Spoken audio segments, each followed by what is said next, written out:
Available at Sonoma. Going. Oh, wow. Look at the timing. I just cracked the beer. What's going on, guys? It is Hector not sleeping.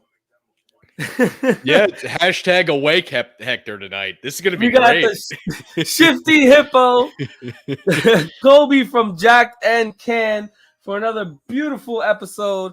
And hopefully I don't fall asleep again of breaking down the tape. I mean, if it happens, it happens. We have the Ravens. We have the Miami Dolphins. It is Veterans Day. Happy Veterans Day to all you guys out there. Hector. To me, to everybody. I mean, it's a great Hector, day. You need to crack a cold one for them. That's right. I think the first thing that we should get into on this show tonight is specifically what happened last week, because I think that's the best place to start everything, right? So you guys gathered like a massive fan base during halftime last week. And granted, I don't know how many of these guys are going to be in here with you this time around. I don't know how many people are coming just to see what Hector being awake looks like. But I'm excited for it because you were an icon 1 week ago tonight, and you didn't even know it because you were passed out. So I'm curious what your recollection of this whole thing was. What was it like waking up and finding out that, oh my God, everybody was being serious? It's funny because I jumped up and I continued the conversation like if nothing happened. You did. And then everybody's like, yo, what the hell happened? You know, there's so many people on. I'm like, what are you talking about? Like, we had a couple people on. It was great. And right now, Wyo's over here saying I took a melatonin. Did you? I got to ask that seriously because I could picture you just taking a melatonin right now. You got to get up early. Well, I should probably take a melatonin because I fucking took my back today at work. And now I'm over here, disabled fucking vet. Get it? Doom doom. Yep, I see what you did there. Look at you. By the way, for those that were here last week and did not get to join, as well as just general fans of breaking down the tape in general, Zach is not with us tonight. Zach has a personal emergency going on within the family that he has to attend to. So Zach, unfortunately, will not be joining us. But tonight you do get not asleep Hector. You get awake Hector, which is a very different kind of Hector. So for those of you that thought you were about to get a really nice guy, I think a lot of you were mistaken because Hector does have a good heart and good intentions, but Hector is absolutely rough around the edges. Hector, what do you think about this game tonight? I'm definitely not. Oh, look, damn it. Look. Where's Papa's murder? Oh, shit. Oh, Hector's awake. What's up? Oh, shit. Yep, here it is, Hector. This is your fan base, man. I'm telling you, you're an idol. Ball buster. I don't got a bong rip, but I actually just packed my bowl with nothing but straight keef. So I'll do a keef hit for you. Oh, God. All right. So he's going to be basically a zombie regardless in 20 minutes. He might not be actually asleep, but he's going to be some semblance of sleeping. In a few more minutes, I'll be sleeping.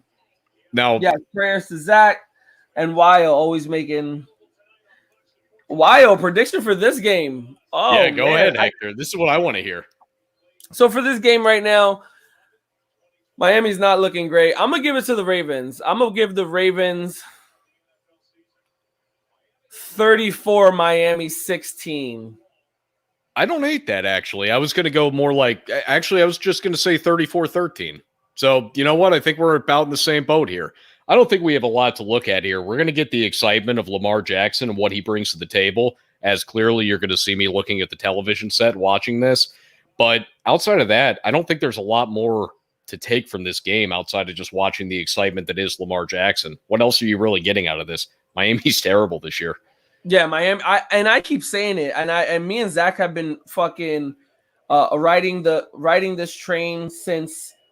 Oh, Jimmy Pibbs! We've been riding this train since Tua came out of Alabama. The man is made of glass and paper and is just put together with spit and duct tape. Yeah, I don't disagree with that. Honestly, what I've seen from Tua. Sleeping on Miami? I'm down for all these jokes the entirety of the night. But when I look at Tua, there it is. The pose. The man is back how you first met him. This You'll be is like great. that by halftime. I know you. And it's funny because Zach was seriously he's seriously trying to find someone that can do some type of graphic for me to do some merchandise. Yeah, I think he wants it to be your new show graphic. I see what you got up there with you and Zach up at the top right here. I think he actually wants to replace that with just you being asleep. As Hector scrolls through these comments. Where are the Lamar Jackson haters? Oh, see, here's the thing. I'm not going to tell you that Lamar Jackson's the best quarterback by any means. I do think he's one of the most talented offensive weapons in this league just because of what he can do with his legs. I don't know how that works for him when he gets to being, 29, 32 years old in that realm. I don't know where the decline starts for him. It might be earlier than it is for a lot of other quarterbacks, especially in today's day and age, but he's fun. I mean, he's obviously a more advanced Michael Vick. Yeah, that's probably the best way to put it. He doesn't have quite the arm strength. He's like 25 right now. Like you said, once he starts hitting that 28, 29, they're not going to have him running the ball the way he does now. You better hope not. And if they try to do this with him at that age, he's going to break down quickly. He's going to be out of the league by 31. Yeah. But I think by then he'll have more experience. Oh, I can't believe wow, he still kept that going. What was that? Devontae Freeman with an odd first down, I believe. My man was getting tripped up by every yard line. Yeah, that was impressive. I'm not actually sure how he did that. Oh, he just fell when he took the handoff. Oh, no, they got to mark him back. He got touched right at the beginning of when he fell. Shit, I thought he was about to do a Mark Sanchez butt fumble. He basically did. Just without the fumble and the sadness. So Wyo says he's on pace for 4,600 yards and 1,300 rushing yards, which is fucking insane. Which is insane. Yeah, that's something you will never see anytime in the NFL, probably ever again, unless he does it again. I mean, I guess we say that. I feel like we said that about Michael Vick, too, that nobody was ever going to break his record for rushing yards by a quarterback in a season. And then he actually got it beaten last year by Lamar Jackson, or 2 years ago. I don't remember which one it was. But point of it being is, I guess it's really tough to say that there won't be a record that's ever broken because these guys keep getting better and better. I mean, it took a while for them to break the Michael Vick thing, but Lamar Jackson was on a whole different pace too. Like Michael Vick, as much as he was really fast and was able to run the ball, the plays weren't designed for him to do that. He just did it. No, I agree. With Lamar Jackson, they're designing the plays for him to do this. No, I am in full agreement with you. I actually think that Michael Vick was the better of the two runners. It's just that Lamar Jackson has an offense designed for him specifically to run in the offense, where Michael Vick didn't have that. Michael Vick was just making it up as he went. And by the way, I do see a comment in here that somebody didn't quite hear what we thought of Tua. So Hector, go ahead and tell him what you thought about Tua, because I'm with you there. I agree with you here. BJ21, and like I said, Tua coming out of Alabama, I thought he was not good. I thought this man already with that hip injury was just injury prone, and like I said, he's made of glass and really, really thin paper and put together with spit and duct tape. Yeah, that was the quote that I was looking for. That was exactly it. You said that the first time through. I was hoping you were going to give a repeat on that, because that is the best take I think I've heard about Tua as far as what he is. Yeah, exactly. I mean, it has nothing to do with his actual ability. I do think he has ability. He has no offensive line, and he doesn't have the ability to not get hurt, which might be the most needed ability that he has, and he doesn't have it. So Wyo said, you guys think Trey Lance has the ability to become like a Lamar Jackson? No. I see him more of a Colin Kaepernick. Yeah, that's fair, actually. I just don't think he has quite the speed of Lamar Jackson, nor do I think that his throwing touch looks quite like Lamar's yet, because even though I don't think Lamar is the best thrower of the football in the league, I think that what I've seen thus far out of Trey Lance, it doesn't look great. I mean, Trey Lance, he doesn't have the speed of Lamar Jackson or like a Michael Vick or anything like that. But his size and ability to run the ball like a Colin Kaepernick he's gonna still be able to put up, he'll get his 10 rushes and still put up 60, 70 yards rushing. Yeah. I mean, No, he's built, I can see that. He's a built dude, and kind of like a Josh Allen built, where he's not gonna be that easy to take down. No, I can 100% see that. And one of the other things to keep in mind, too, is, and I say this with all these rookies, it is a little bit too early to say this is what they are. Granted, I know that Tua now is in his second season, but for Trey Lance, it might be a little bit early to say for sure exactly what Trey Lance is. What I know is that Tua is going to keep getting hurt his whole career. So Jimmy Pibb says he thinks Trey Lance is more of a Cam Newton. And Becca, yeah, I just seen that fucking throw. I mean, Watkins should have definitely put his body out there. Done something. Yeah, Yeah, I thought the same thing. I know that the goalpost was there, but he just pulled up.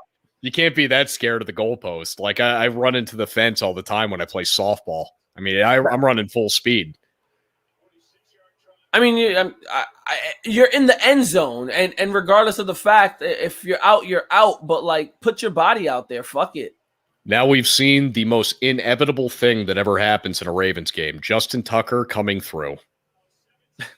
He is. Justin Tucker, he's going to go down as one of the greatest kickers of all time.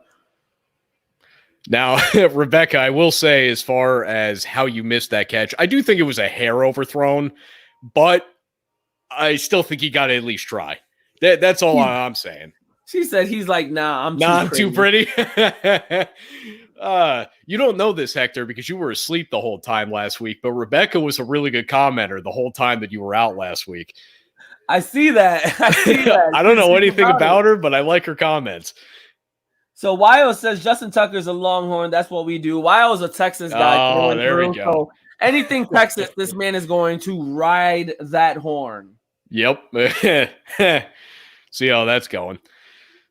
And then what we got? Wyo also wait, where is it? You're losing your comments already? Michael said, what do you think about Cam Newton's returning to Carolina? Honestly, so here's the funny thing. On the show that I do, Jacked and Canned, which is different than this show, I'm just joining in with these guys. But on my show, the co-host that I have is a huge PJ Walker fan, which makes no sense for any reason other than he loved the XFL for its short time that it was just around. And he's so excited about PJ Walker getting the start this weekend that I actually have a hard time now rooting for Cam Newton to come immediately back. I need at least this one game for PJ Walker to be out there just so my good friend can be happy for 1 week. And then as far as Cam Newton going back to Carolina, how that's going to go for Cam Newton, I think it's the same Cam Newton that we just saw in New England. I don't think we're going to see anything different. I mean, I was discussing this earlier. They're not going to bring Cam Newton and start him right off the rip. If anything, they'll start him next week. So PJ Walker's I think they already came out and said he's starting this week. Yeah, I think he had announced it. I don't know if the team did, but I'm pretty sure PJ said that he definitely is. John had texted me that earlier. On another part of that, I'm just thinking, what if Cam Newton comes back, completely balls out, and shits on Carolina because now he's like, yeah, you try to just boot me out, and now you're gonna pay me more money for being the starting quarterback again. Yeah, no, I could see that, but in all seriousness, how funny would that be for Sam Darnold too? He comes he comes over here with the intent of just getting away from being a Jet, which I'm not here to poop on your Jets today, Hector. But he just wants to leave the Jets. He gets over to Carolina. He's like, everything's great. We started off 3-0. Everything just tanks after that. All of a sudden, he's getting benched for PJ Walker, and they re-sign Cam Newton. How shitty does that have to be for Sam Darnold? I mean, Sam Darnold is not looking good for his career. No, and I mean, he can't blame it on anybody but himself. I mean, I get it with the Jets, but Carolina clearly has a different roster. They have some pieces around. So I want to go back to Ball Buster. Did you beat Christy in fantasy last week? No. No. It came down to Keenan Allen, and she has Keenan Allen, and it fucked me because he dropped 23 points. So on that note, I'm going to hit my bowl of Keef. There you go. Oh, see, this is what you get on breaking down the tape that you don't get elsewhere. You get sleepy Hector making himself sleepy, and you're watching it live this time. So in about 35 minutes or so, you're probably going to see the same thing you saw a week ago. Probably, yeah. Sometime Which won't be around ideal halftime. because I don't know if I can carry the whole thing by myself while you're out, and I don't know how to end your recording. He's gonna stay playing until Zach fucking logs on. He's like, okay, let me log him out. Yeah, I'm Miles gonna be over sitting here here saying, backtracking. I'm gonna be like, Cam Christy. Newton is better than Darnold. He's the bridge to Deshaun Watson. Oh, yeah. I mean, Deshaun Watson to Carolina. I have heard that is rumored. I mean, I've heard the two teams that are mostly interested to whatever extent are Miami and Carolina. Oh, Grossi just promised to raid if I go to sleep. Of course. That man's a saint, by the way. Not only did he give us what's clearly, well, for you guys anyway, a pretty mass little fan base that you guys got here now, but the fact that he came back to check in again, that's just a sweet man. Like, I had gone back and watched the YouTube thing. He's a cool guy. Like, you can't hate on that man. With the drop. Oh, really? I don't think he's had one all season. Oh, yeah, look at that. Right through the hands. Yeah, that was in the hands. I mean, he was holding on a little bit. I mean, it could have been a pass interference. No, I mean, I could see it, but I think I'm okay with the no call there. But honestly, just watching that guy leap into the air, you remember when Antonio Gates was the only tight end that could do that, and now like 70% of the tight ends in the NFL can do that? True. It's ridiculous, a little man. Closer to the Panther fans. What closure? I mean, they're 4-4. CMC can't stay healthy. Sam Darnold's showing that he's still a bust. So you're bringing back the quarterback that you try to boot out of Carolina. I fear you're looking at a 7-10 finale. That's kind of what I'm feeling about that team. I don't think that they're going to be winning much more considering the circumstances. Watson played at Clemson. They love him in Carolina. That's my thinking. And Panthers defense is loaded. You're not wrong, Wyo. That's not bad. Yeah. I mean, he did play for Clemson. They retired. Did they retire his number? I don't think they did. They probably should. Well, I mean, actually, they probably should. Have a lot of their records. He does have a lot of their records. This is one of these things too, where what we haven't talked about is the other part of Deshaun Watson that you got to keep. You know, we try to keep it out of the general football talk, but at the same time, I'm not bringing anybody in that's got all this going on where you're not even sure if the man's going to be able to play for you or not. I'm definitely not giving up any value for it. No, 100%. Ballbuster over here saying, lock your bedroom door and don't let Christy in. We're going 3+ hours tonight. Well, joke's on you, Ballbuster, because Christy's not home. Oh, She's whoa. not home. Oh, that means Hector's going all night then. She actually just called me before I came on the air, and she's like, well, I'm just thinking. She had to drop her parents off at the airport. She's like, I think I'm going to just stay over their house tonight because I got to walk the dogs in the morning anyway. And I'm like, sure. Wow, a man with the house to himself. You know what that means for me? Not doing a damn thing. That's literally what I spend my time doing when Michelle's not here. This is about as proactive as I am. I didn't get to run to the store and grab any more beer, but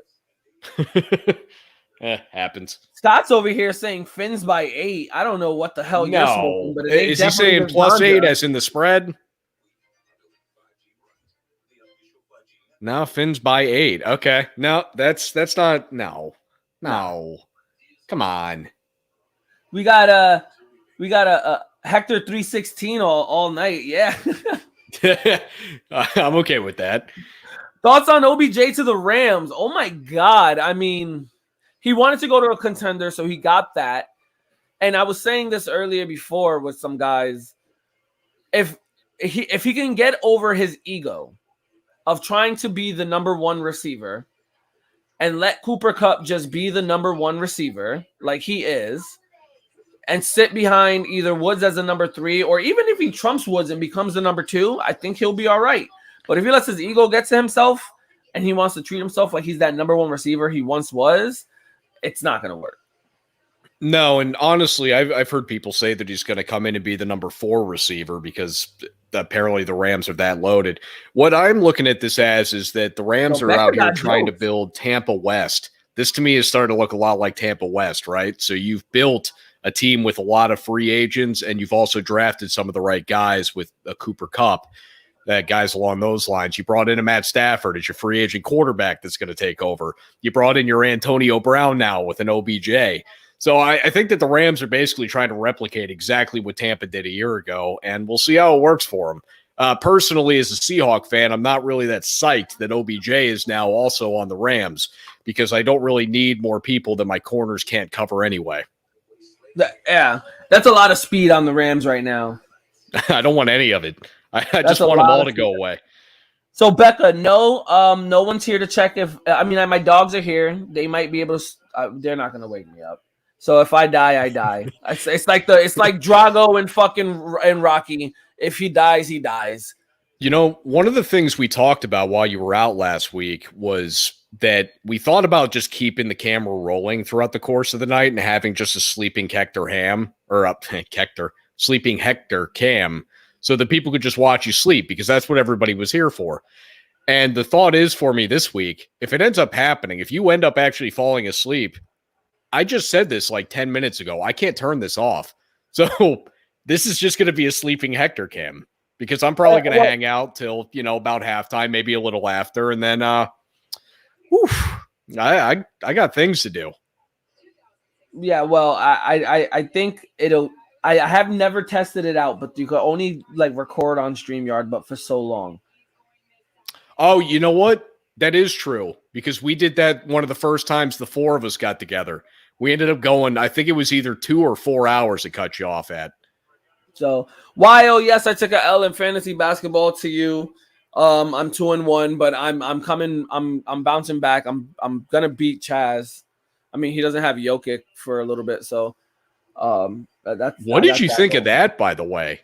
That was the whole Jokic fucking body check. First of all, don't fuck with that big ass Serbian motherfucker. No, that dude, he is something different. And the Morris brothers, we all know the Morris brothers do shit like that. They like to get chippy. They like to fucking, test the limits. And they're known as those type of players to do that shit. And then when you do it, and you got a guy like Jokic that is a big ass motherfucker and is not gonna take it, and he retaliates, don't bitch about it. He wasn't looking at him, you pushed him from me. Shut the fuck up. You're known as a dirty player in the league.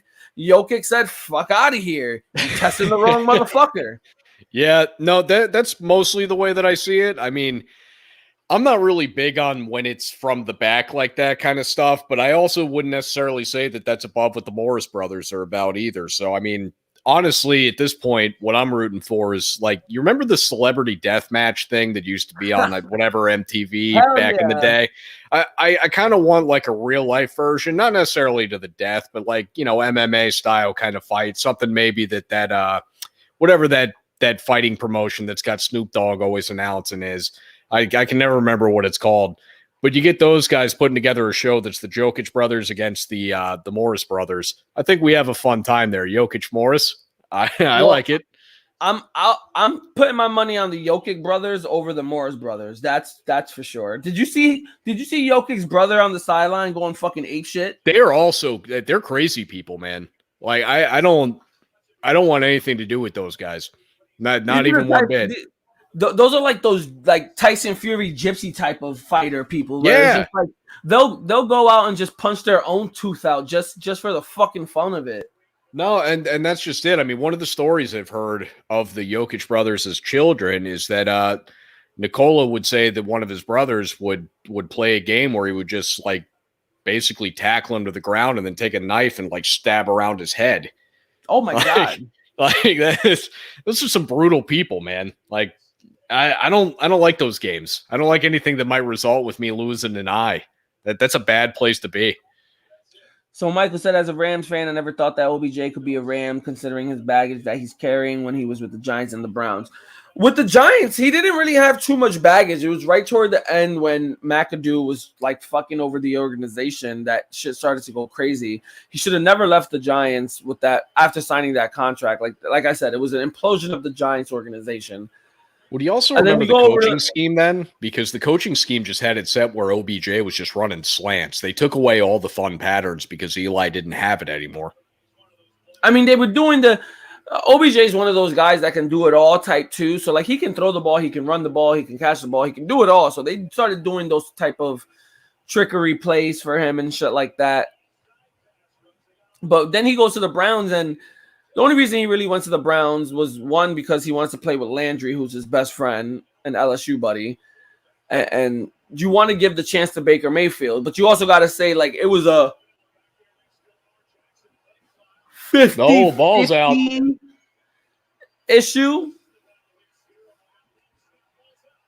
What, between Baker and OBJ?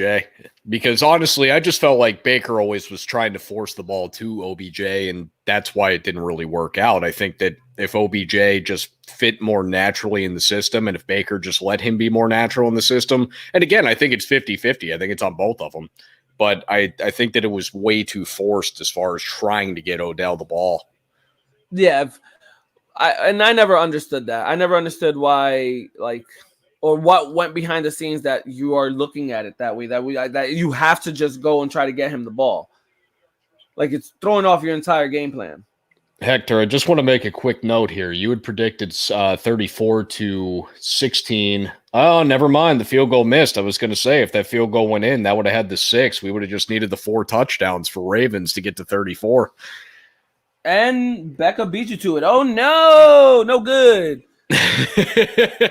Yeah. And where's Wyo? You just over here, Texas Longhorn automatic. What happened? Where are you at, Wyo? what happened to the Texas man?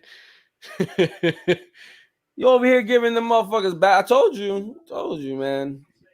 Now, what do you think of the Texas, the Longhorns, as far as joining the SEC and what that's been like? Because personally, I think it's cool. Except that now the SEC has too many good teams, and I think that Texas and Oklahoma are going to be the teams that suck in it. Wyo, no one called him to go. I said he's going to probably go down as one of the greatest kickers of all time. So stop doing what you do and pulling out parts of the sentence and making up your own fucking theory. Oh, don't piss him off when he's awake. Let sleeping Hector just stay a relatively nice man. Wyo does that a lot. He'll pick shit out of your sentence and make up a whole new fucking fantasy about it. It's a good thing that people don't try to do that all the time on social media. And honestly, I'm not big on college and shit like that. And I knew Wyo would jump on once you mentioned Texas again. So if you want anything about Texas, Wyo's the man. Yeah, in all seriousness, I don't really watch a lot of college either. I was just kind of one of these things. That last one. That one made me laugh.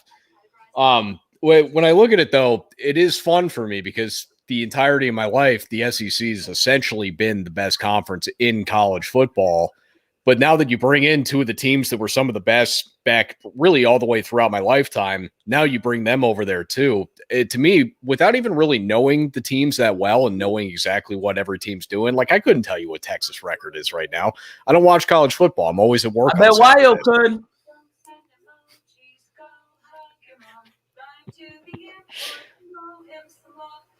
Oh, is that the commercial? Is that what I hear? Oh, yeah, you can hear it was in the throwing me background. off. I was like, did your baby come early and I didn't know it? Like, yeah, I'm not crazy on college football. I'm not. Threw me off, man. I got creeped out by the commercial because it was coming through your TV screen. I know. I'll lower it a little bit. I got mine on mute. Like, what are you doing over there? You're trying to put yourself to sleep with the commercial music. You know? Look at him starting to lean back a little. Look at him getting comfy. Nah, yeah, I fucked up my back today at work. And what did you do to it, by the way? Well, I got a slip disc in my back. Ah, that's never fun. And every now and then my sciatic nerve fucking goes fucking. Oh, it's down there too? Yeah, my batshit crazy sciatic. And like right now, I'm at the point like earlier today at like 4 o'clock today, I was getting tinglings in my toes. Like I couldn't feel my legs for a little bit. Oh, Brissett definitely did a little bit of a intentional grounding there that got away with. I don't think he was outside of the pocket. Wyo, it's rough. Arch Manning's not going to Texas. He's not going to Texas. I'm excited to see wherever that kid goes because from what I hear, and I've never watched one play that he's ever made, one throw he's ever taken, I just hear that he's really, really talented. And that to me is exciting because even though I myself I did never really like Eli at all. Was never a big Peyton fan, although I would appreciate him. I'd like to see somebody out of that family come out and me enjoy them, basically. Well, I've seen a few plays, and yeah, Becca, I'm good. I got fucking all types. I got arthritis cream. Yeah, you can see me. She's so clutch. My back starts to fucking spasm and shit. It's fucking nuts. But I lost my train of thought. Do you ever go to the chiropractor? I definitely. My mom told me that today. I do need to hit a chiropractor. But Archie Manning, yeah, I think I've seen a few plays with him, and I've seen his arm talent and everything, and he's going to be one of the top prospects to go. But everyone's trying to get him. Georgia's trying to get him. Bama's trying to get him. Tennessee's trying to get him. Ole Miss trying to get him. What a kick in the balls that would be to almost everybody if he ends up signing with Bama. I mean, Bama's already better than everybody and has been for so long. Can they just not pick up the best quarterback that's available too? Arch Manning is a lot more mobile than the other two, but he's no fucking. He's not moving around like Josh Allen. He's not moving around like Josh Allen. Josh Allen's been fun, but what the hell was that this last week against Jacksonville? Like, in all seriousness, I don't want to talk about it. I just don't get it. Like, I understand that sometimes football happens, but in what way does football happen to the extent that Jacksonville, who I believed until last week was the worst team in football, beats what I thought might have been the AFC champions of this season? I don't know how this happens, except for week one. Week one, anything can happen. Yeah. I mean,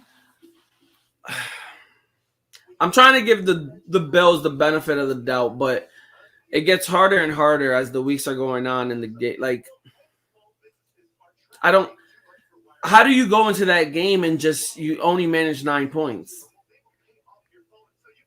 They only managed 6 points. Jacksonville had the 9. 6 points.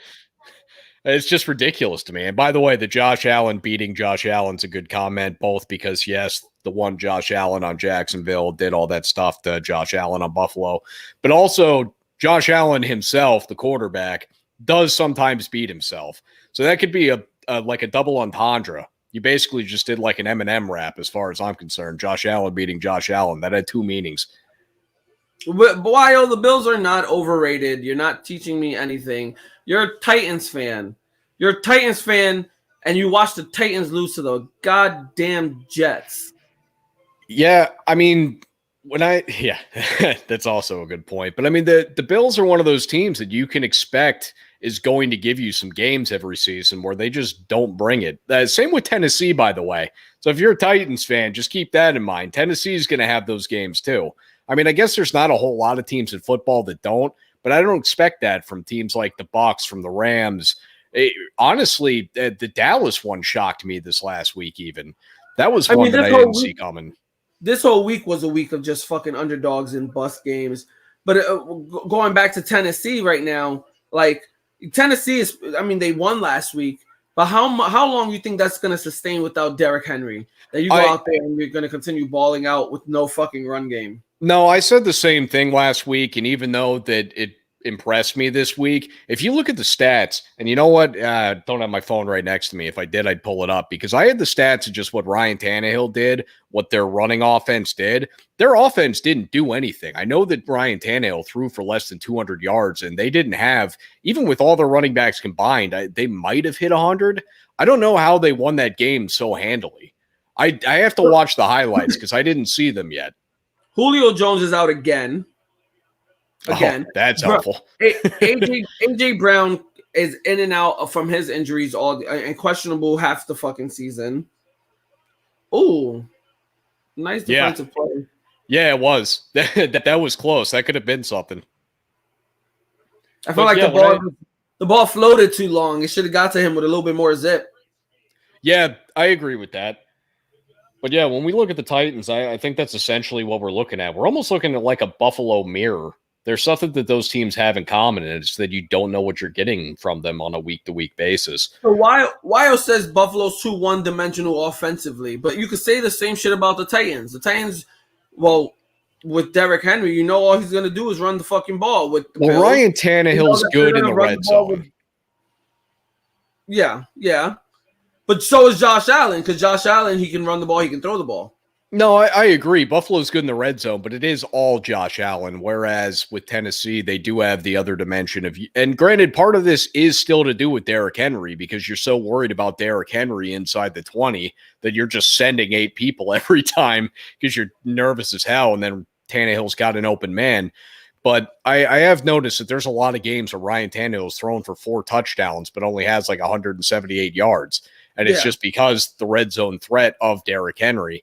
So, I mean, I agree that Buffalo is pretty well one-dimensional, but I don't think the Tennessee's necessarily not, outside of just that Tannehill does have throwing ability where, well, I'm not sure that Buffalo has much running ability. Honestly, Josh Allen, I think, is most of the time their leading rusher. Wyo, your take was Buffalo. Wyo, you said Tennessee was better than Buffalo. Yeah, I think if I had to pick between the two, I'd go Buffalo. But in all seriousness, I don't know I don't know how that game goes. I'd have to see it when it comes. They played once already this year. It was they played last game. year too. I think Tennessee gets the better of Buffalo in the head-to-head matchups. It's just one of those things where I feel like in a playoff scenario, when everything changes, all the teams are different in the playoffs. I don't know who I got. I think I got Buffalo though. Tennessee won the game this year by 3 in, I think, overtime, and that's because Josh Allen slipped on the goal line. Like Buffalo had that game. Yeah, and last year I think Tennessee crushed Buffalo. I think it was something like 41-17, unless I got the roles reversed there, and I very well could. So Becca says, what are the chances anyone scores a TD in this game? Eventually, Rebecca, somebody will get in there. I got my eye on. Is Mark Andrews even playing? I thought I saw him on the field. I was going to say, I haven't seen him yet, and Mark Andrews is somebody that I anticipate always being the guy that's going to score the touchdown for the Ravens. And Scott said what he said, and he's standing by it. Finn's by 8. Oh, yeah, he's staying on that, huh? Okay. I'm curious, Scott, what do you think the score is going to be? Because if you get the Finns by 8, you basically have the Ravens stopping now. Yeah, it's like 8-3. No. It'd have to be 11-3, which would be a very strange score. I mean, so you get a safety. Yeah, you either got a safety or a 2-point conversion somewhere. You need 2 safeties. There's a numerous amount of ways to get to 11, but it is still finite. This is not unlimited. So Wyo wants to know, is Kansas City done? Oh, man, this is a debate that I've been having internally the entirety of this season for the most part. They're not done long term. In this season, I'm not sure. Because I really keep saying to myself every week, I'm like, well, I know that the defenses are starting to do 2 deep safeties, make sure Tyreek Hill doesn't get open deep, and they're doing their best that they can against Travis Kelce. And I keep saying to myself, hey, you know what? This should be enough. This should do something. This should hinder what Kansas City does. Yet I would think that Patrick Mahomes and the Kansas City Chiefs offense would excel past that and figure out a new method and how they're going to create yardage, how they're going to get these first downs, how they're going to put points on the board. And it keeps not happening. And now it's starting to scare me. Now I'm starting to think to myself that what appears to be the most exciting offense that I've seen since like the 07 Patriots, it might just be that they don't have a workaround for this. Maybe this is something Patrick Mahomes will never figure out. But we're also only a few weeks in to the actual struggles going on. Because even if we're talking about the entirety of the season, and granted, Patrick Mahomes has had some good games this year, so I wouldn't say that it's the entirety. So we're looking at a maximum of about 8 weeks worth of games, 8 or 9 weeks, where Patrick Mahomes has to figure out a way where he's going to change what he's doing offensively to get something shorter, to not just count on Tyreek Hill being open deep, or maybe the offense mixes it up and sends Tyreek Hill all across and slants and drags and all sorts of stuff. And honestly, I think they need a third guy because they've got Kelce and they've got Hill. Who comes after that? You kind of hit it on the nose too, where This is the first time we see KC actually struggling in some sense. Yeah, it's in the different. Patrick Mahomes era. This is the first time we see a real struggle. And maybe the team is done this year. Maybe they figure it out and they make the playoffs, but they don't go as far as you think. I mean, I don't want to play them in the playoffs. I'm telling you that.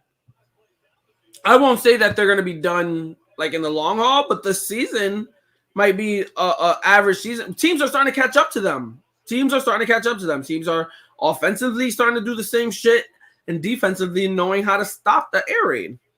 Well, that's another thing, too, is the Chiefs have the honey badger. Outside of that, do they really have anybody defensively that scares you? I mean, Frank Clark hasn't done a whole lot this year, and I can't think of anybody else on that roster that really intimidates me. Exactly. That defense is weak as shit.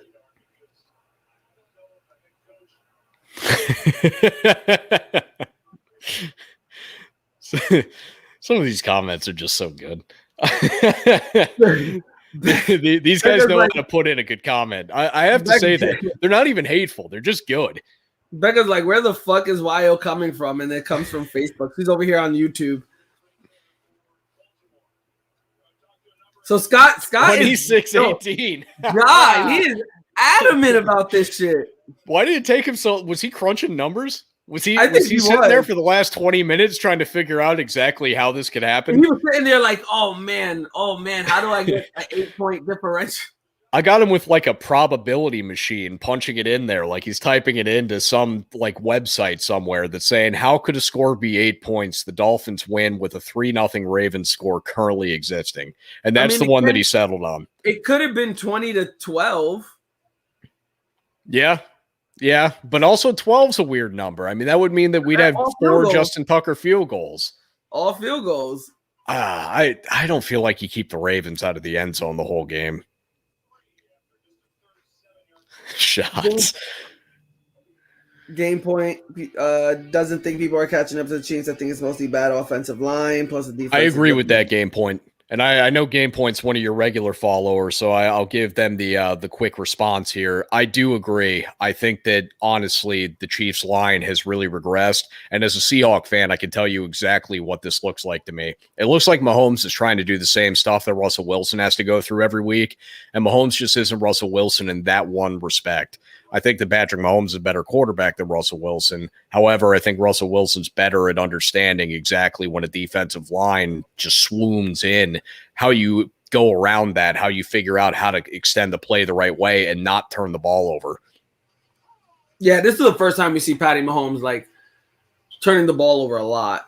Yeah, he's just throwing the ball up. The game against the Ravens from what was it, like 4 or 5 weeks ago, that one that ended the end of the game, where he just kind of like tossed the ball as he was going down and it was just straight at a Ravens defender. That one to me, I just didn't understand it. I was like, that's just bad football from the quarterback position. You got to be doing better than that, especially when you're a previous MVP of the league. You have to be better than that. So Wyatt wants to know why the Knicks bench is better than the starters. I don't know. We're only like fucking 12 games into the season. Also, you got D Rose as the probably going for a 6th man of the year. It's Knicks. They had a decent start this year. Tyler Hero, he's technically the 6th man in Miami, and he's dropping dimes out there. And by dimes, I mean he's hitting a lot of threes. He's not dropping dimes like assists. I used the wrong terminology. So but Scott wanted shots. Hero, Scott's wanted shots, and Becca says she'll do shots if anyone can start putting together a drive. Wait, like shots as in we're going to start chugging liquor? Because I got 2 bottles behind me. I got my Woodford Reserve, and I got my proper number 12. Because, yes, I'm that Conor McGregor fan. We got Scott saying light it up. I got you right now. I love this comment at the bottom here. Carmelo, 6th man of the year, don't sleep. I'm big on that, although I do want Hector to fall asleep at some point. Melo is the 6th man. I love that. I'm a LeBron fan. I'm a huge Melo fan. And currently right now, he's shooting the best he's had his whole career. Yeah, he's doing phenomenal. But I just want you guys to know exactly what it is that I live my life by. It's LeBron James. Oh, I did the wrong hand because I'm reversed on this screen. and Russell Wilson. So right now I'm currently a Lakers fan. I want nothing more than Melo to be the sixth man of the year because I love what Melo has brought to this team thus far. Becca says, then again, with enough shots, the game might actually be fun to watch. I needed the shots last game. That's why I fell the fuck asleep. Actually, no, I didn't need more shots. You actually do usually have some liquor with you when you're doing this. Yeah. Well, I had like 4 tall boys earlier. Oh, see? Okay, you're already set then. So you're just going to keep smoking your smoke and you'll be fine. Might call out of work tomorrow. Who knows? Feeling kind of cute. You're doing that little meme thing. You know, I'm starting to film myself. Well, I got my transfer. I got my transfer approved, so I'll be out of here in about a month. Oh, how's that looking for you? It's looking fucking fantastic. All right, we got a 3rd and 10 here, and I'm seeing an empty backfield. I'm saying to myself, the Ravens got to get something started up here because this is starting to look like the Fins by 8 guy might have something behind his heart. Scott. Oh, Becca called him out too. Scott. Fins by 8.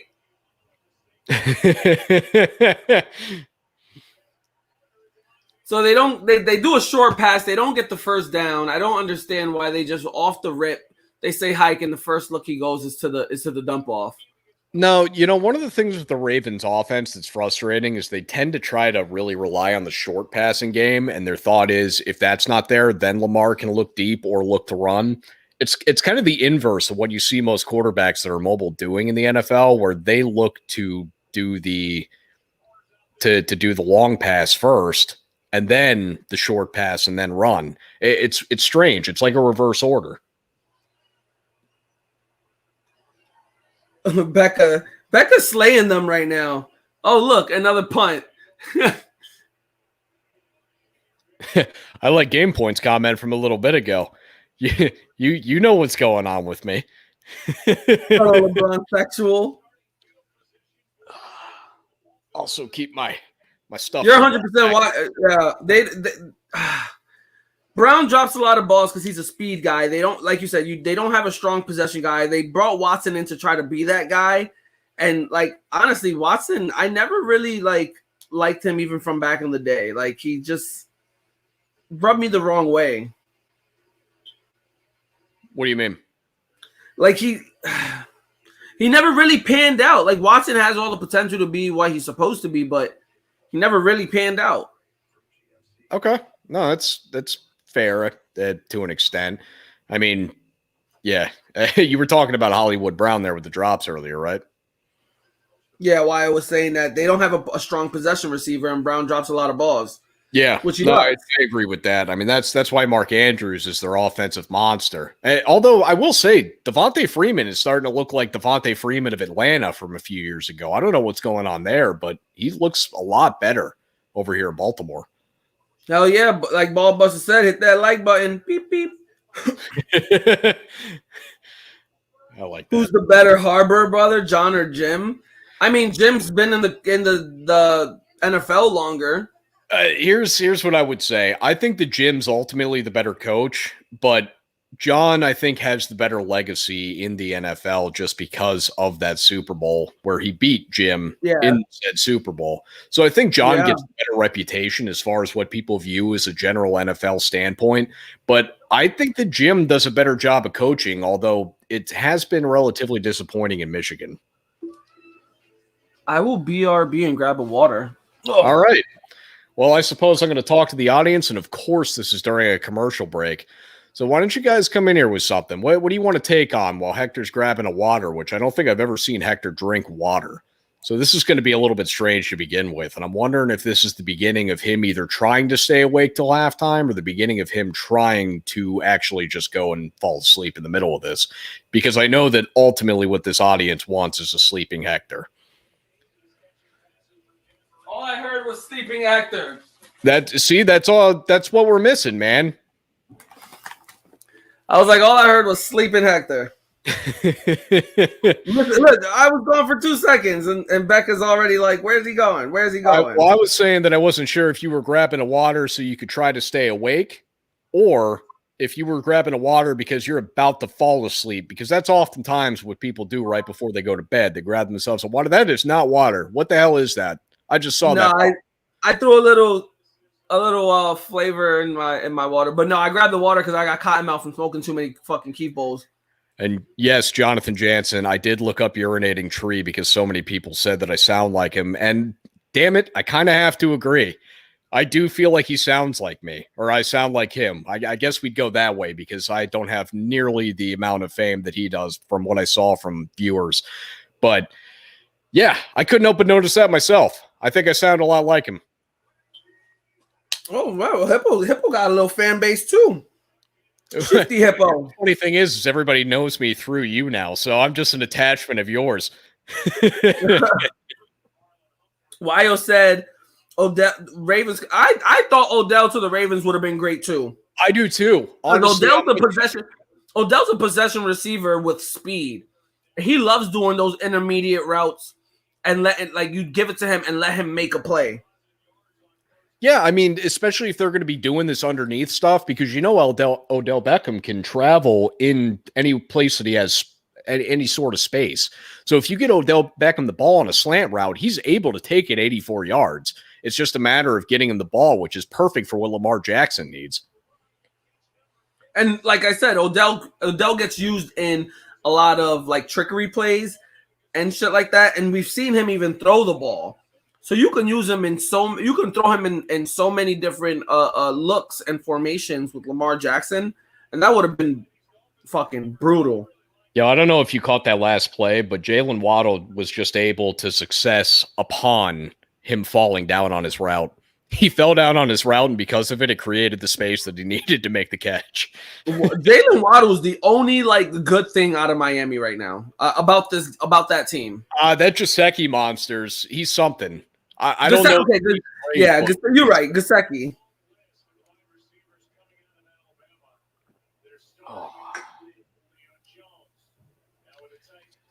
Yeah, Wild. I just said the same thing. Jalen Waddle is something different. He's good. He's fucking good. I got him in I actually got to check my fantasy leagues right now. I got him, I think, in 2 of my fantasy leagues, and I actually got him starting in both games. I'm pretty sure both games today. You got to feel a little bad for the guy because even though he's making 8 catches a game, he basically is having it for about 80 yards a game, which is pretty disappointing.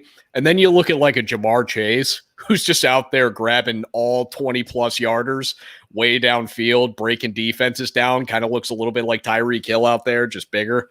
It's got to be disappointing because he's not going to win Rookie of the Year because of Jamar Chase. So, Will, fuck you. But I love you. Yes, I'm not sleeping. This is my buddy Will. He's out. He lives over in Florida. It's a cool. I met him actually playing Call of Duty during the fucking whole COVID shit. Whew. Brissett. I like Brissett. I thought years ago he might be a franchise level quarterback. I honestly think he's just what one of the best backups in the league looks like, but he can make throws. He reminds me of a Jameis Winston. Finally, a 1st and goal. Yes, this is the first time tonight, Rebecca. We have a team that's making danger. And Hector, what are you not playing Call of Duty anymore? I saw that comment slip in there too. What are you doing to Will? What are you doing to your boy? I was actually playing today. Oh, yeah. So, you guys got to keep in mind that Hector's out of work at 1 or 2 p.m.? Yeah. Yeah, Hector goes in real early. He works a little bit different than everybody else. Oh, Brissett trying to make a move. So I actually took over someone's fantasy football league midway through the season because they fucking are trash. And I named my team Blake's Trash. I said what I said because, well, he's trash. And I just noticed I have Justin Tucker as my kicker. Oh, well, the miss hurt, but you'll always get more. Justin Tucker's always good for more. That's like one of the inevitables every week in football. That Justin Tucker's gonna come through somewhere. And I know he already made 1 field goal, but I don't think that's the end of his night. Especially if the Ravens offense is looking like this. Wyo said the Dolphins don't get their pick this year. What should they do? Wait, they don't get their number one? Yeah, I think they gave up their number one. Yeah, I don't know what Miami needs to do in the draft because without having one of those top picks, and granted, this is a pretty weak quarterback draft too. So I don't know that this is even where Miami would go about getting a replacement there. I think that they have to start with just making sure that their offensive line is better.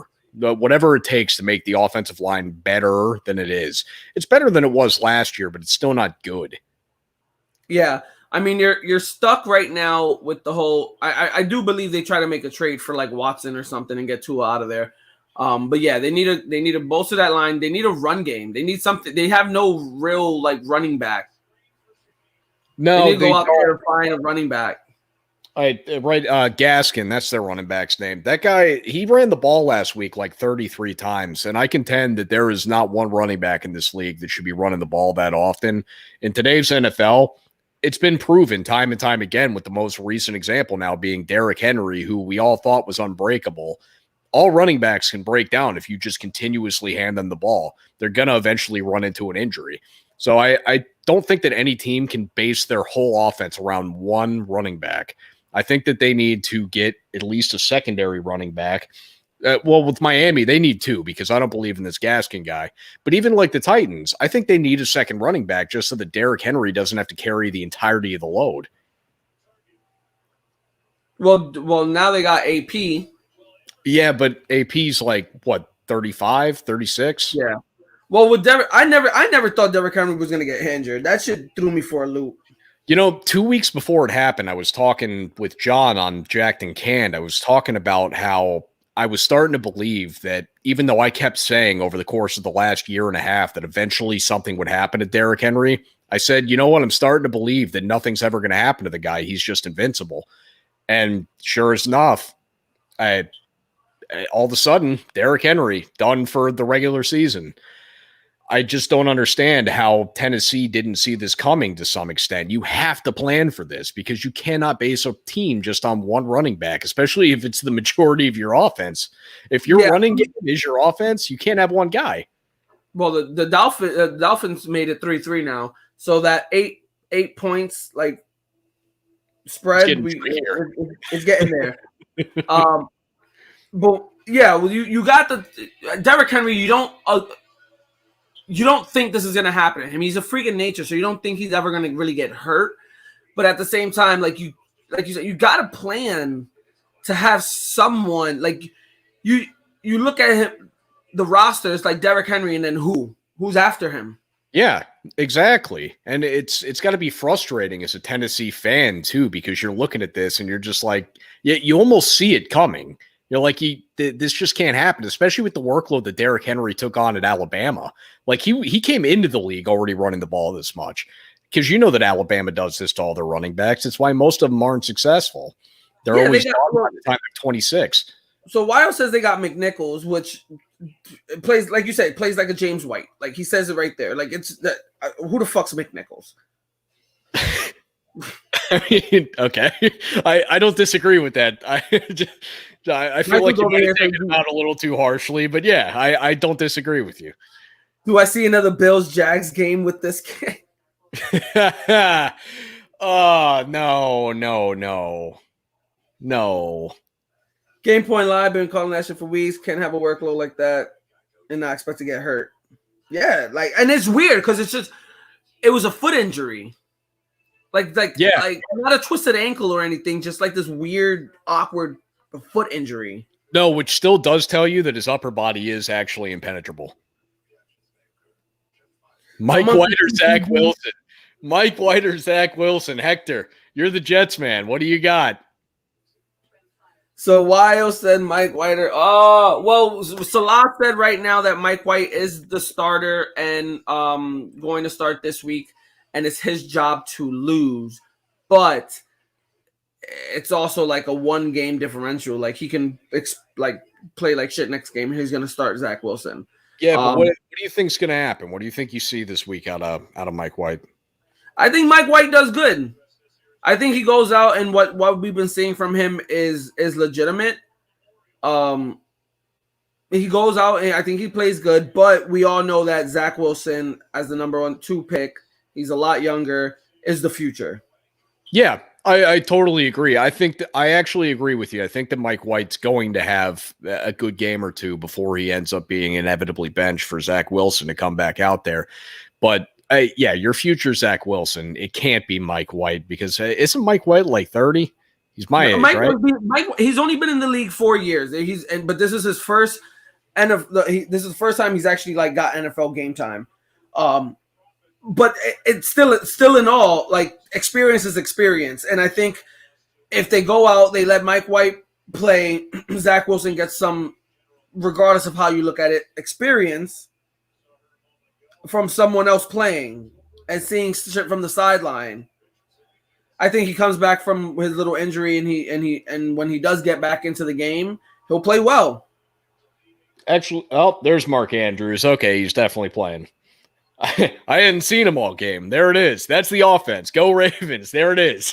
Number 89. Play action. Where's Mark Andrews? There he is. This could be a big tight end game between Gesicki and Andrews. Yeah, I could see that. I mean, that's the most talented players as far as skill position guys on both teams. And then after that, you're probably looking at, honestly, what, Devontae Freeman or Latavius Murray. Damn, ball buster. Why you got to be like that? What the hell did Mike White do to you? What did he say? Oh, God. Oh, God, why? Like, what the hell? Is it just because of his face? Like, what are you doing? Thank you, Mike. And thanks to all the vets out there. And always remember the fallen ones, the ones that can't be here to have their praise and thanks. Absolutely. Man, Veterans Day every day, or every year rather, it becomes a little bit different for me. Like I remember, in my early 20s just being like, yeah, Veterans Day, Army. Just because that's what you did when you were 20. And now at this point in my life, I'm like, man, like that's when you think about really the aspect of what that does in your life, like it's a difference maker. And I know you know it, Hector. You went through some of it. Yeah. I mean, I got a half price burger yesterday. Oh, hey, how about that? Where were you? Anything that anybody's heard of, or just a random local place? I was in Copperfields over in Montgomery, over in my town over here. Okay, so a local place. Yeah. I was hoping you were going to give like a McDonald's shout out or something. Nah. Will says, do you think OBJ make a real big splash with the Rams? I think he plays good with Matt Stafford. I think he's going to open up a lot more for Cooper Kupp, because now they got to look out for Woods and OBJ. So those one-on-one matchups is going to be impossible for some of these guys. I agree with you that I think this opens up things for Cooper Kupp, who can already open up things for himself. Cooper Kupp's about to just go off every single week for at least 15 catches and 125 yards. This is going to be stupid. Yeah. Nah, he's it's crazy because you said it right. Like, he's averaging like 8 to 12 targets a game, and he's catching most of them, like if not all of them. Yeah.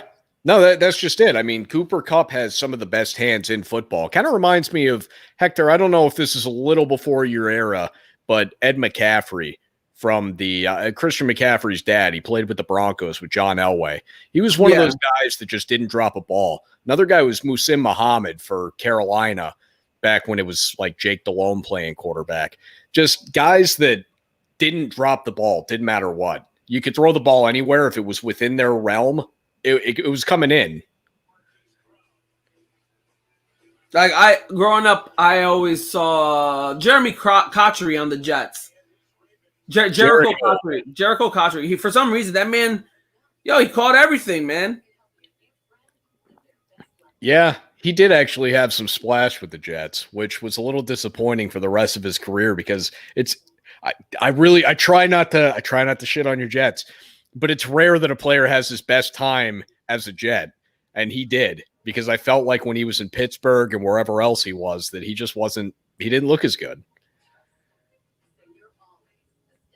Reggie Wayne, that's another good one. And actually his partner in crime there, Marvin Harrison, he didn't drop a lot either. Chris Reggie Carter. Wayne. And Reggie Wayne and Marvin Harrison, they're both speed guys too. Yeah. They could burn you and just catch everything. It's kind of like Kind of like Randy Moss. The difference with Randy Moss is he would drop them if they were around another person, if it wasn't like a deep thrown ball. I saw that Randy would drop them sometimes on a slant or a hook or an out route, but he never dropped anything deep. Chad Ochocinco, he catched everything, and he was a burner too. Oh, and his partner too, TJ Ushmanzada. I don't remember him dropping anything. Isaac Bruce from the Rams back in the day. Yeah, Isaac was solid. And I would actually say that I couldn't say the same about Torrey Holt, because Torrey Holt, he was definitely an elite level receiver, but I don't know that I'd say that he didn't occasionally have a drop. Isaac Bruce definitely brought them all in. So Game Point Live wants to go and be my date to the Marine Corps ball. Oh, wow. Hey, look at that. Watch out, Christy. Prime Fitzgerald, yes. Prime Fitzgerald. Oh, yeah, he doesn't drop everything. He still now doesn't drop anything. He's sitting at home right now throwing a football to himself just so he can keep catching the ball. Will Collins says OBJ reminds me of Keyshawn Johnson as far as the ego. Wow, that's not bad. That's pretty spot on. I actually like that. I mean, when I look at OBJ, that is about where I put him, because I had some of my friends telling me earlier they thought of him as worse of a cancer than Antonio Brown, and I'm like, no, he's not that level. But I mean, yeah, Keyshawn Johnson, I think that's a pretty good spot to put OBJ as far as the ego goes, because he's not. I don't even think he's like a TO. TO has much ego. Speaking of like the long balls, because we were just talking about like possession receivers, like, you know who was a good long ball? Now that I'm thinking about it, Lavernius Coles. Yeah, he was nice long ball like catcher. Him, Torrey Holt. Yep. Deshaun Jackson. Steve Smith, Sr. Steve Smith. Yeah, those were some guys that would run deep and you could just hit them. I mean, Randy Moss was like Owen. That, but T.O. was and he was big too. T.O. just pissed. Ever since he signed that ball in Seattle in like 2003 or 4 and threw it up into the stands in Seattle, he pissed me off so bad I could never get behind T.O. ever again. You know what, Becca? I can actually show you my boot camp photo. Hold up, give me a second. I can show you my boot camp photo. I just saw that Jacoby Brissett ended up getting a little dinged up there. Not exactly sure what happened to him, but he was holding his arm. So there you go. There you go, Becca. Oh, look at that. Hector, can you throw that a little bit further forward so anybody could see you specifically? Okay. I'm literally right there. You can see me right there. And also agree with that. Oh, wow. 2 good takes here. Andre Johnson, great possession guy. Yes, absolutely. And Joey Galloway, good at the deep ball. Yes, he was. Game points, like, I don't give a fuck who wins as long as Waddle and them give me my fantasy points. Waddle and them. Who else does Game Point have? Yeah, Waddle and them. Oh, Waddle and Hollywood. Okay. All right, so you just need a good back and forth. It would be funny if the score ends 6-9 again and Miami wins. No. Oh, we're going to be sitting here the whole night, and that's what we're going to get at the end of the night. It's just going to be a 6-9 game. Oh, woof. Lyle said Andre Johnson, great possession guy. He was, and he was. Andre Johnson reminded me of a smaller Calvin Johnson, even though he was big as fuck too. Yeah, it's difficult with Calvin Johnson because he appeared to be bigger than everybody on the field, but he really wasn't. I mean, he was still bigger than most of the people on the field. But I mean, I think he was only an inch or two taller than Andre. Andre, I think, was 6'2", 6'3". Megatron was like 6'5", 6'6". I think he was 6'5", but I do think Andre was 6'3". But the builds were similar, but Megatron definitely was bigger. I love that the NFL app has been blowing my phone up, telling me that this game is being played when I'm actually watching the game. And I also love that I keep getting notifications from Facebook that Breaking Down the Tape went live when I'm on Breaking Down the Tape live right now. I know. I got the same notification. Well, I just I got a new phone. My busted ass broken Galaxy 9 is no longer. Now I got a brand new phone, and this shit is fucking notification god. I got a Galaxy S9 too. Well, I mean, I know that's not what you now have, but that's what I currently have. Yeah, I got rid of the S9 now, and now I got the 21 Ultra Plus.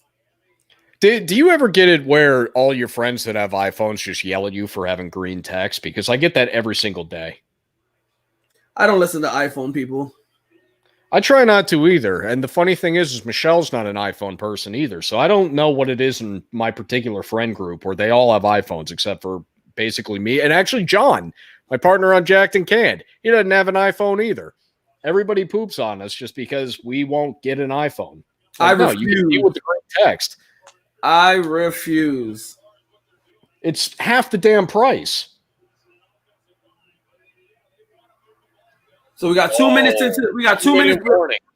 Yeah, we're at the 2 minute warning. It's still 3-3, and we got combined less than 200 total yards of offense in this goddamn forsaken game. Oh, it's so disappointing, isn't it? Game Point Live said it is now a Law and Order type of night. Much love. That sounds about right. Hey, Game Point, I do not knock you with Law and Order. Me and my girl loves me some Law and Order. Yeah, Law and Order is always solid. You can't go wrong with it. Oddly, that's not one that I typically watch. This is how bad this game is, by the way. We're now talking about other television that we like. Yeah. I mean, it wasn't as bad as last week when I passed out during the halftime show of the Jets fucking getting annihilated. Oh, Android users would like the Jets. Just to clarify, I am a Seahawk fan. I just want to make that well known. Becca fucking slaying bitches with her. Oh my God. She. Oh. Wow. Oh, she said that perfectly for me. I need to take a picture of that. And why I am the shifty hippo, and there is nobody shiftier than the shifty hippo. He shifts many ways. Why oh you see, you don't understand. You're too young. Wyo's only 23. Okay, yep, that's youthful. I mean, granted, I don't know what the average age of this audience is because I clearly don't know almost any of these people, but I'm 30. I'm going to be 31 in a couple of months. I'm not into this youthful stuff. I'm right there with you, Colbz. I got what? You're under a year to being 30, right? You're 29 going on 30? Yeah, in February, I'll be 30. About time you joined the club. And then Zach's another year behind you, right? Yeah. Papa Burke said, do you guys think Watson will go to the Dolphins? I mean, honestly, yes. The door's always open for that. Honestly, I think yes. If it's not there, I think it's Carolina. But the problem is with the NFL, you're running a business and you're going to do whatever it takes to make your team good, regardless of what the other consequences may or may not be. And I think that Miami is probably the prime team, also because they can trade Tua as part of the deal, so you can at least offer some semblance of hope. So I think that ultimately we're going to see Deshaun Watson end up in Miami, because otherwise we're going to see basically 3-3 football games at halftime for the rest of time. I mean, if the Panthers went and they re-signed Cam, you can kind of close the door on them trying to go for Watson. I mean, I guess it's possibly still open, but Cam's not going to want to go to Houston if they try to use Cam as a fucking piece. The only other the only other team that comes to mind for me is possibly like a San Francisco that has a roster well built, and the one thing they're missing is consistent, solid quarterback play. Yes, Jerry, we're all missing fucking Papa Smurf. Once again, for you guys that don't know, He couldn't jump on last minute. Emergency. Family comes first, and let's just keep him in our thoughts and prayers. Yeah, it does feel weird without Zach. I'm gonna be honest. And it feels weird with you being awake. Shut up! Oh God. Really also want to talk for Watson. I feel like we haven't seen much of Hurts yet. I mean, regardless of the fact anyone's gonna if Watson's able to play and his legal shit is out of the door, like no longer a question. No one gives a fuck about who their QB is. They'll do whatever they got to do to get Watson.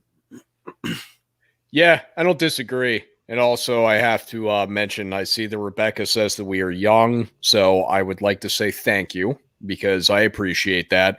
Although I will say that I trend as like the oldest person in my general age bracket that has ever existed. Honestly, I don't even know how this stuff works that we're doing right now. That's why Hector's running this, and I'm just here talking. That's all I'm good at is talking. He got the commercial voice. Yeah. It's my one talent that I was gifted with. I have the radio type voice. That and I lift stuff pretty well. We'll catch you, Will. Will got to take off. That's all right. He ain't too far ahead of us. My fucking game just like shot the bell. Where the fuck is that? Well, it's draining the life out of us, Hector. I mean, we could use something interesting. The game's so boring that so I'm using Hulu Live, and the game's so boring that it just lost connection. It just stopped showing the game. That explains why we have the exact same time frame because I'm also using Hulu Live. Like this is 2 games back-to-back Thursdays where either I'm sleeping or I'm losing connection because the game fucking sucks. Well, hopefully that's something to put you to sleep because evidently if you're asleep in about 1 minute and 7 seconds or whatever's left, then we might get a whole bunch more Raiders coming in here.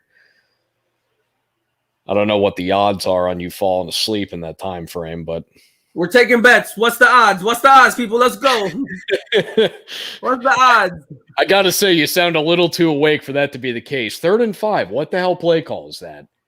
Baltimore. You got to do better than that. What is with this? That's fucking trash. Oh, Hector, I think you missed out on this last week. I was talking with Zach about this. I was watching some Trent Green highlights, and this might have still been when you were awake. So if I'm telling you something you already heard, just stop me. But there was a 3rd and 12 in one of the Trent Green highlights I was watching where it sounded like Kevin Harlan, so I'm assuming it was Kevin Harlan. He said 3rd and 12. Oh, and they're going to pass the ball. And he sounded surprised. He sounded like he was actually shocked that they were throwing the ball. Because back then in like 2003 or whatever it was, you always just ran a draw play. So you didn't turn the ball over. And all I could think to myself is I'm like, wow, the game has changed, huh? I know, right? Like on a 3rd down, you're like, what? Pass play? Yeah. Back then you just didn't do it because you were terrified of turning it over. Now it's like if you're running the ball on a 3rd down, we do what we just did to the Ravens. What are you doing? What kind of call is that? Lyle, no, I will not watch Jake Paul. I just want to hear about the highlights if he gets knocked out. Becca, put on some. I'll watch Jake Paul. It depends on who he's fighting as far as who I'm rooting for. Because anytime that he wants to actually go against a real-life boxer, I want to see him get knocked out because I don't think he's a pro-level boxer. However, he's clearly better than pro MMA guys, at least the guys that are good grapplers. Because keep in mind, Ben Askren, he was a wrestling type. I'd like to see him go against somebody that can throw some hands the same way that he can. I mean, I don't see Jake Paul and his brother Logan. I will never say they got hands. I just can't. No, I don't disagree. In all seriousness, you need to fight, like if you're gonna call yourself a boxer, fight an actual boxer. Don't go calling out people who don't actually box. Yes, and that's exactly what I've been saying because John's always so excited about this too. John's always like, "Oh my god, dude, Jake Paul, isn't he the best?" I'm like, "No, because he hasn't fought anybody that can fight him at what he's doing." Like even Logan went and fought Floyd Money Mayweather, and Floyd had to keep him standing up. Yeah, Floyd did that shit just for the fucking bag. Floyd put the body into him just to hold him from falling. BJ21 said Jake's fake like you're asleep. Well, I think you can wait a little bit longer on that, Hector, because we still got 46 seconds, which at the end of With the way this game is going, it's only going to take me 46 seconds to fall asleep. This game is that level. I could see that. I wouldn't be shocked. They're gonna be rating us because we're both asleep. I don't know if Ball Buster is trying to give you a compliment or he's trying to hit on you or both. Oh, I got some guns. Yeah, the funny thing is I don't actually work out that much. I just used to be crazy about it. I used to work out 6 days a week, and twice a week was arm day. So it just stuck with me. I honestly, I really don't work out that much anymore. It's here and there. Try to stay healthy. Becca's still throwing those bazingas. Quick, we got 46 seconds. We might get to punt. I think she's the best commenter of all of. I don't even know if she's joining from Facebook, YouTube, whatever the case may be, but wherever she is, she's on YouTube. Yeah, she's. While I totally agree. Right now, these Thursday games are fucking garbage. So Zach was raving, Papa Smurf was raving at the beginning of the season that the Thursday night games were some of the best games that happened the entirety of the season. We have had some that are like this over the last couple of weeks now, where it's just like, oh, I'm really watching this.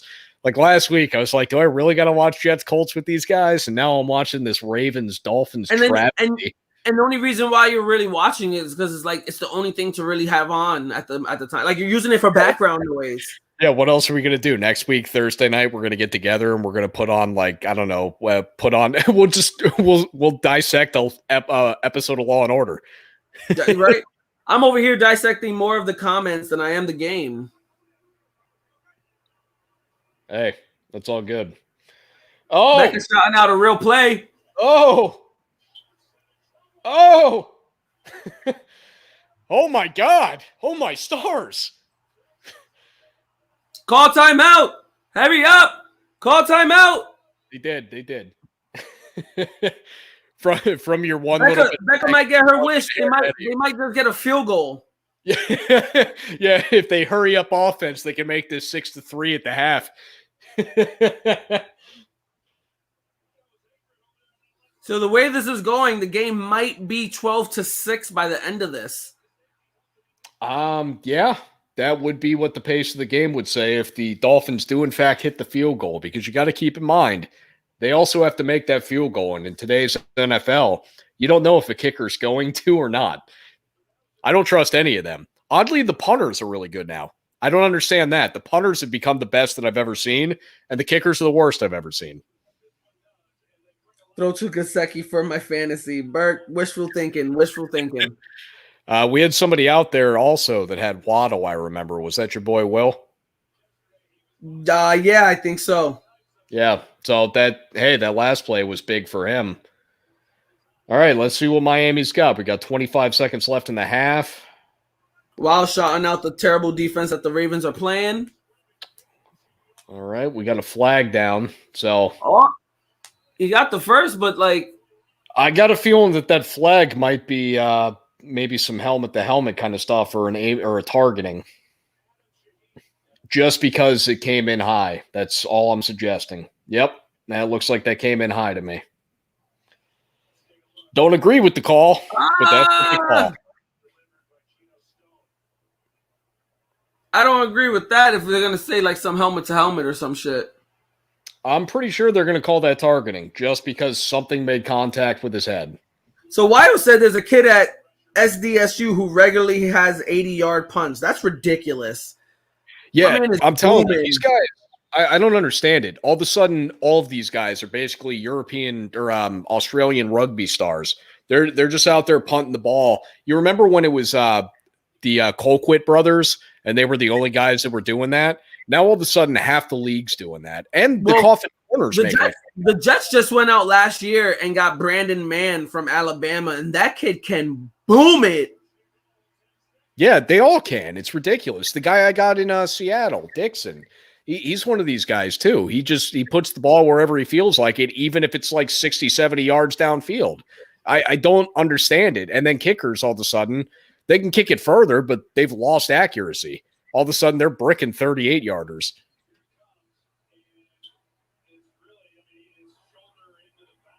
Yeah, I didn't agree with, like, I don't know why they put that flag. Dixon Longhorn. I actually like that as a name, even though I understand that you're just saying he came from Texas. Yeah, Weil will. Weil's just gonna shout out anybody that's a goddamn Texas Longhorn. Yeah, I know. God forbid if I'd say Earl Thomas right now. He might cream his fucking pants. Yeah, it feels like it's about at that level. We got 9 seconds left, and Dolphins got one timeout, and it looks like they're confused, like they don't know what to do.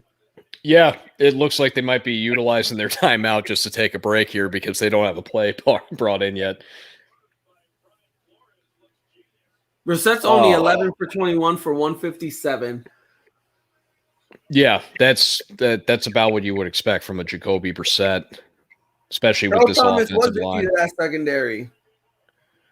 All right, where's it going to be? Where's it going to be? I'm really rooting for a pick six. I'm going to be honest. Oh, it was almost a pick. Laces out. All right, we got 5 seconds left. Do we think it's smarter for them to just kick the field goal now or give it one more shot to the end zone? Becca's already calling it. Laces out. I do personally think it's better to kick the field goal just because I don't trust that the offense would know how to get the play off in 5 seconds. Oh, good. Yes, that's what they're doing. Okay. I didn't notice the kicker run out onto the field. All right. If the Dolphins actually pull this out, like... This would be just another example of football happening. Yep, there's the field goal. All right, 6-3, 3 seconds left in the half. I don't know what to do with this. This is disappointing. Upsetting? Yeah, I'd like to see at least the Lamar Jackson experience. I mean, that's kind of what I came here for. Instead, I'm just getting this. The most entertainment we have is coming from our comments from our fans over here. No, I know they're doing great. Especially Becca fucking slaying it with her. I think she's the best commenter that there's ever been in a comment section. Wyo said, "Can the Ravens win the AFC?" Yes, but not if they're playing. But they can't do this. Yeah. Okay. The Lamar Jackson experience is post halftime. I could get behind that. I gotta get myself to hope on something because this game now. But post halftime is usually me like this. And that is it for the night. Yeah. Now, in all seriousness, I mean, I really want to have some reason to enjoy the rest of this game. So I do hope that the second half will be the Lamar Jackson experience. But I have nothing that suggests to me right now that Lamar Jackson's about to come out and ball out, outside of that I have seen him in the fourth quarter just make all sorts of comebacks.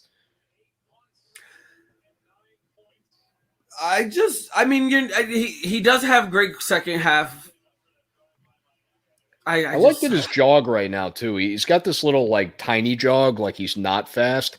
I got a buddy that does this at softball. He walks out onto the field every time like he's an old man.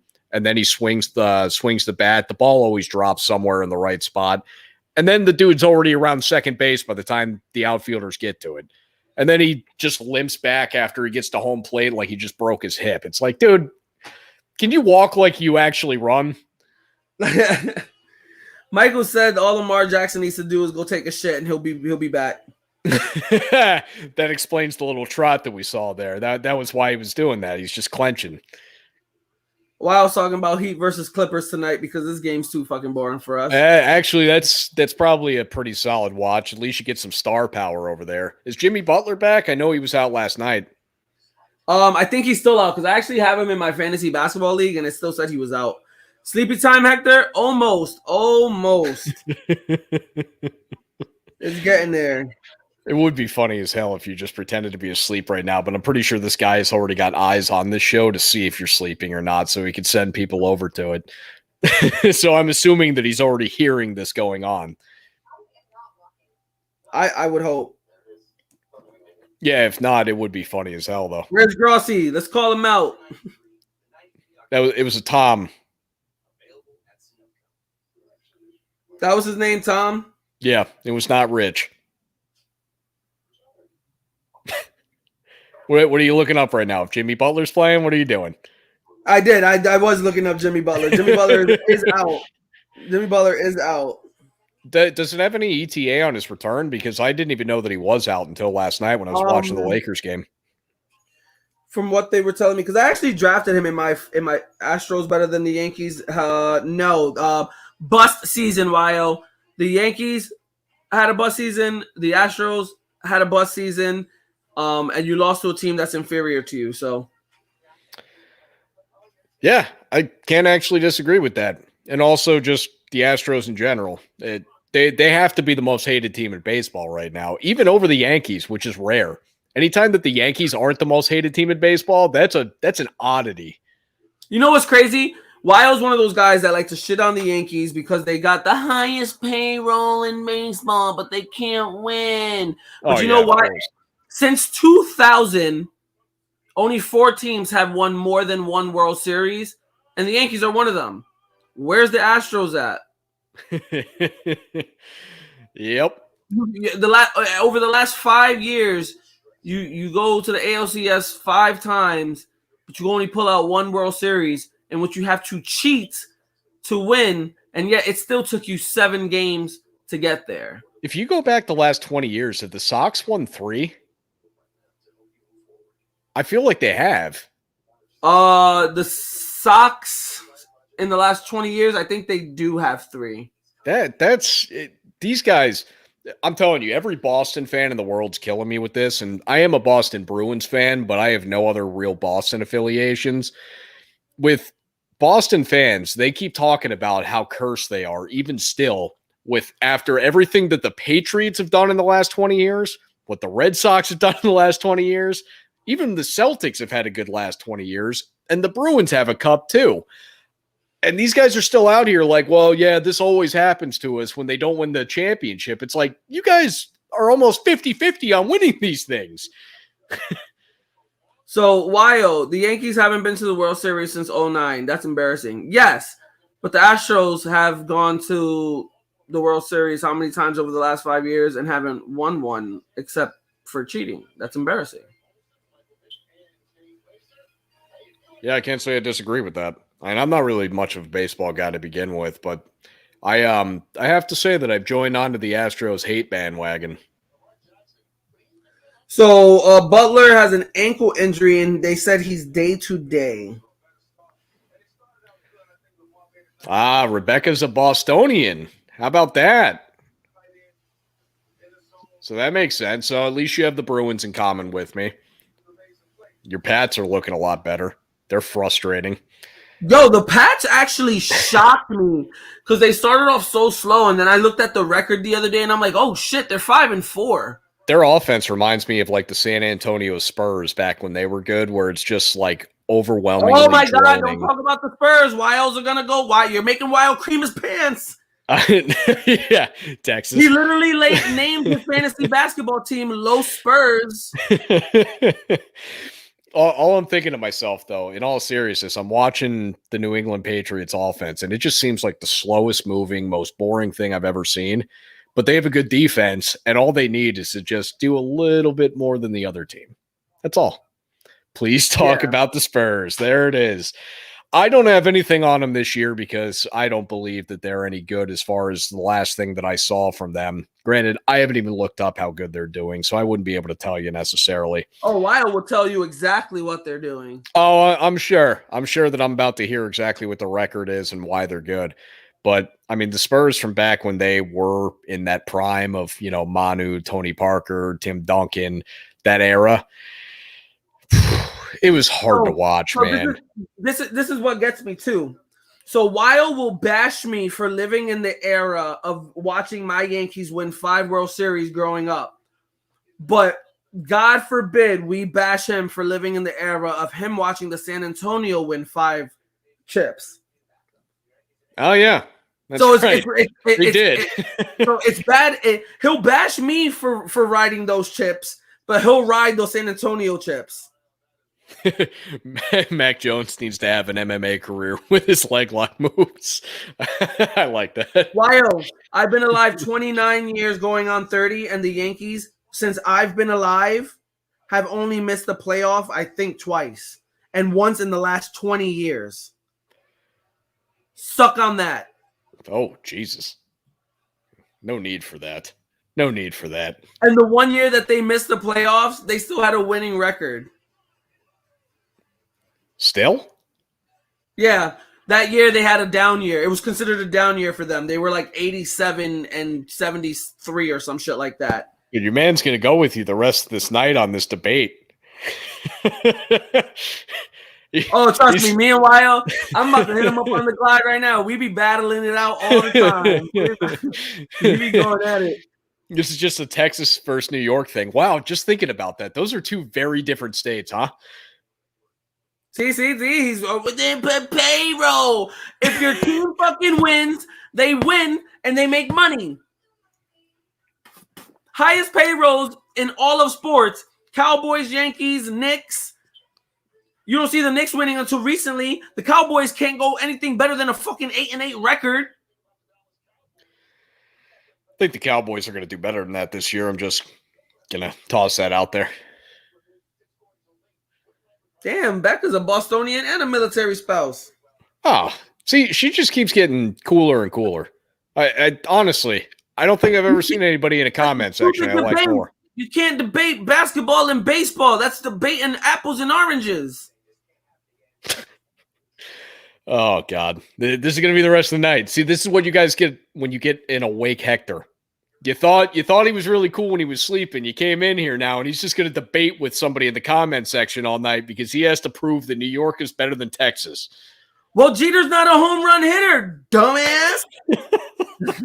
But Jeter has literally every fucking statistical because you're a stat man. Look up postseason stats, and Jeter's definitely better than Altuve when it comes to the postseason. Yeah, I mean, he was named Mr. November. Am I mistaken? Or October, whatever.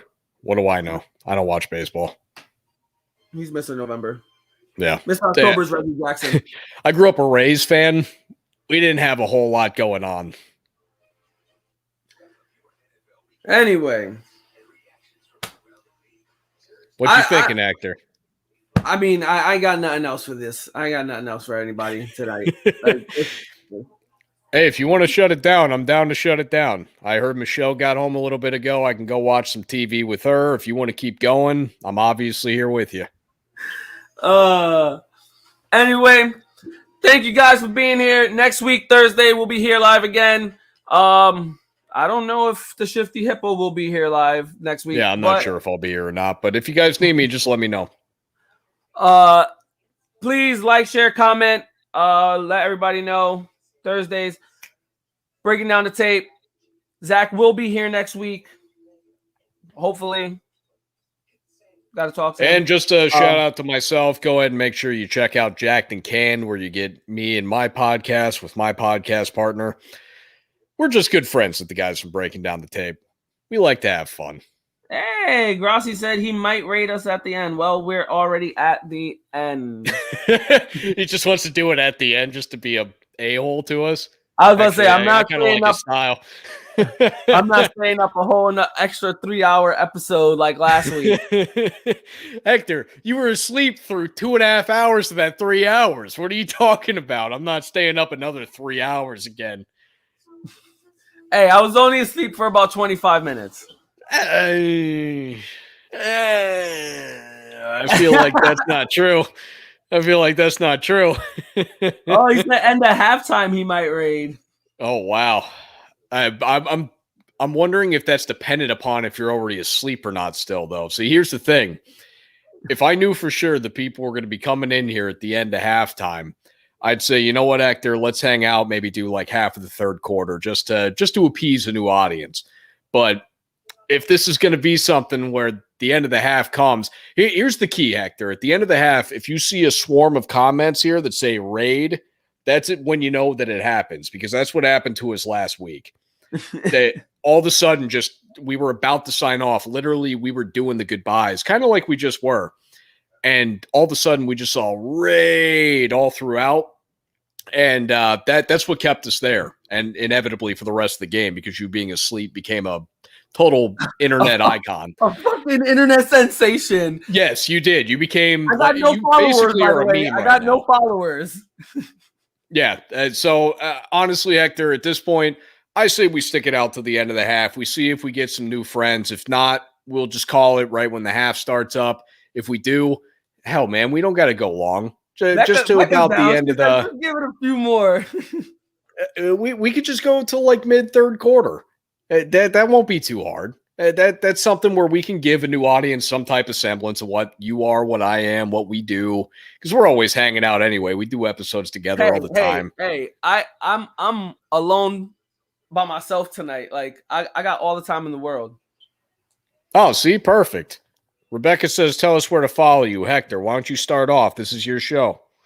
Well, you can follow us. Obviously, Breaking Down the Tape. Everywhere you search it, Breaking Down the Tape. Me personally, Instagram, Hector, I said what I said. You can find me on there. Facebook, you can probably find me under Hector Santana. I got to switch my name around. Put it Hector, I said what I said on there too. I didn't know you had a personal Instagram.